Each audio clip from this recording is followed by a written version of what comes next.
मी गेल्या काही महिन्यांपूर्वी मी व माझ्या सहकाऱ्यांनी धुळे शहरातील मध्यवर्ती ठिकाण असलेले जमनागिरी रोड येथे प्रशासकीय इमारतीचे बांधकाम निकृष्ट दर्जाचे बांधकाम संदर्भात तक्रार दिलेली होती। पुराव्यासहित तुम्ही आज पोस्टर पाहू शकतात।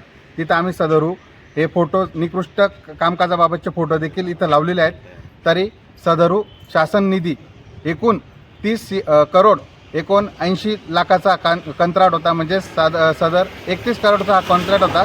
आणि या बिल्डिंगच्या बांधकामच्या वेळी जो पाया म्हणतो आपण, तो पायात आवश्यकतेप्रमाणे मुरुम हा टाकले गेला पाहिजे, परंतु असे न करता यांनी जुनीच असलेली बिल्डिंगची तोडफोड करून, जीर्ण झालेली बिल्डिंगची तोडफोड करून तिथला जो मलबा, तिथले विटा, तिथले सिमेंट आणि माती असं करून ती लेवल एकंदरीत केलेली आहे। तर सदरू मुरुमचा इथं वापर केलेला नाही। आम्ही फाउंडेशनचे फोटो देखील पुरावा म्हणून तिथं जोडलेले होते, परंतु बांधकाम विभागातील अधिकारी यांना तक्रार दिलेली असताना त्यांनी आज तागत आमचं त्या तक्राराच्या अनुषंगाने निराकरण केलेले नाही।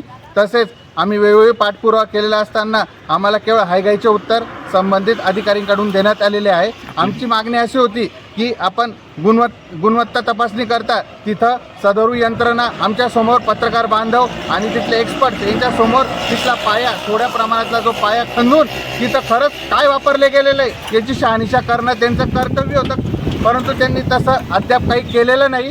तरी सदरू या सर्व भ्रष्ट अधिकारी आणि कंत्राटदार यांचा साठा लोटा तरी काय, किंवा त्यांनी कंत्राटदाराकडनं कमिशन तरी किती घेतले असा आमचा सवाल किंवा असा आमचा प्रश्न त्यांना आम्ही प्रश्न विचारू इच्छितो।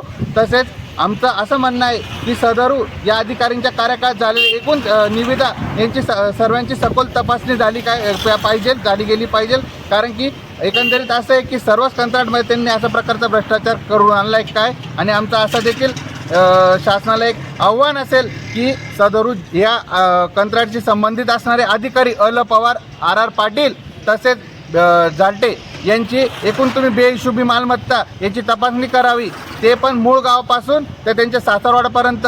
आमचा असा आरोप आहे की त्यांनी मोठ्या प्रमाणात गैरव्यवहार करून भ्रष्टाचारी मार्गांनी त्यांची बेहिशोबी मालमत्ता जमवलेली आहे, साठवलेली आहे। तर या सर्व अनुषंगाने आम्ही आज रोजी कार्यालयीन वेळेत बेमुदत धरणं आंदोलन म्हणून अवलंब केलेला आहे। आम्हाला